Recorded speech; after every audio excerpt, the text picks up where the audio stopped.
Hello दोस्तों, आज की कहानी है एक बेटे की दो माँ भाग 1।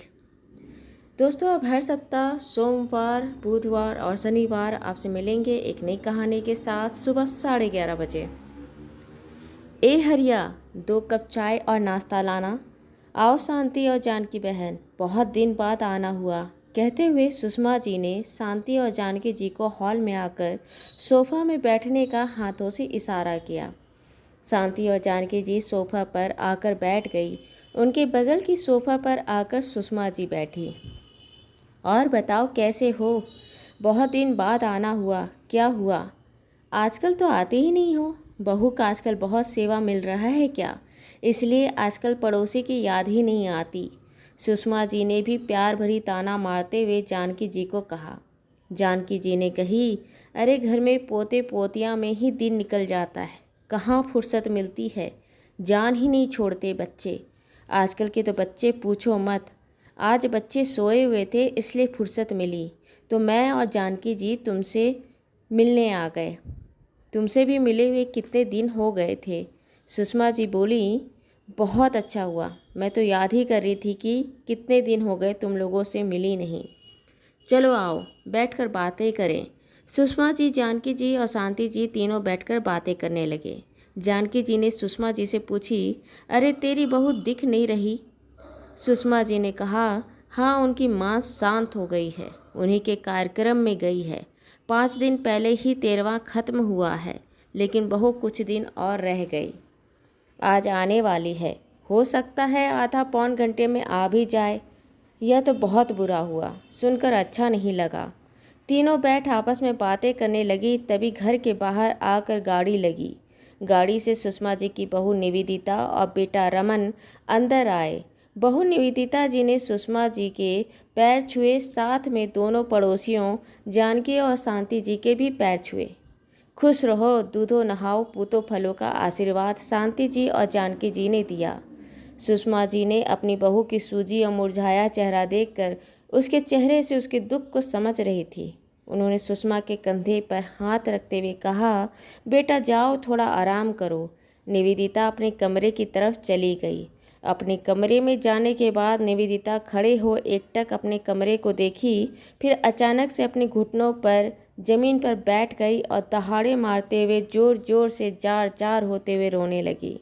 सुषमा जी और हॉल में बैठी दोनों पड़ोसी शांति और जानकी जी लगभग दौड़ते हुए बहू के कमरे पहुँचे।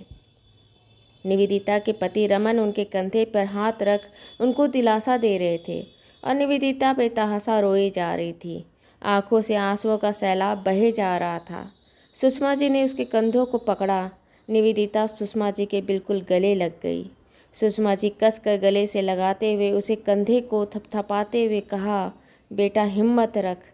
हम किसी से कितना भी प्यार करें, माँ बाप से कितना भी मन लगाओ, लेकिन हर इंसान इस दुनिया से एक न एक दिन जाता है। इस तरह से वह तुम्हें रोता हुआ देखेंगे तो क्या उन्हें अच्छा लगेगा? इस तरह से तुम उन्हें याद कर जोर जोर से रो कर तो तुम उन्हें मुक्त नहीं कर पाओगी। वह तुम्हें छोड़कर इस दुनिया से विदा नहीं हो पाएंगी। वह शांति से जा नहीं पाएंगी। बेटा उन्हें जाने दो, उनको याद करो, लेकिन उनकी आत्मा को कष्ट न पहुंचाना। बेटा आज मन भर के जी भर के तुम उन्हें याद करना, जी भर के रो लेना बस, लेकिन आज आखिरी बार। उसके बाद फिर कभी आंख में आंसू आए तो आंसू उनके साथ बिताए अच्छे समय का, खुशी भरे पल का आंसू होना चाहिए। जानकी जी और शांति जी वापस आकर हॉल में बैठ गई। सुषमा जी कुछ देर बाद हॉल में आई। तीनों बैठ फिर से आपस में बातें करने लगी। जानकी जी पूछी, सुषमा क्या हुआ था बहू के माँ को? अभी तो बहू बहुत कम उम्र की है, माँ भी बहुत ज़्यादा उम्र की तो नहीं होगी, फिर इतनी जल्दी क्या हुआ था? सुषमा जी बोली, दरअसल बहू की खुद की माँ नहीं गई है, बहू की बड़ी माँ गई है। जानकी जी बोली, बहू की बड़ी माँ मतलब ताई जी, चाची जी ना? पुष्पा जी अपना सर घुमाकर इधर उधर देखी और फिर धीरे से बोली, निवेदिता बहू का बड़ी माँ मतलब निवेदिता बहू के पिता की पहली पत्नी।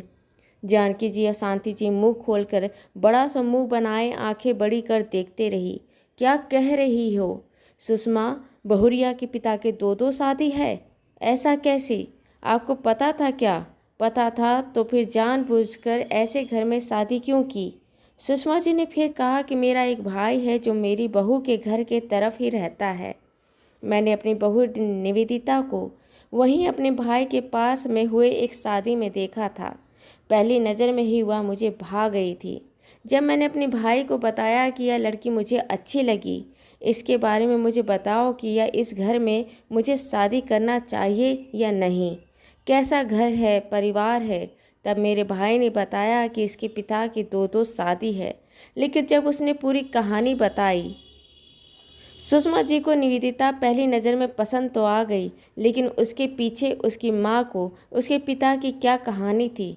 सुषमा जी के भाई ने निवेदिता के बारे में क्या बताया, सुषमा जी निवेदिता के बारे में जानकर क्या फैसला लेंगी, जानने के लिए देखिए अगला भाग 2। दोस्तों, आपको मेरी कहानी अच्छी लगी हो तो इसे लाइक करें, शेयर करें, सब्सक्राइब करें और मिलते हैं एक नई कहानी के साथ एक छोटे से ब्रेक के बाद।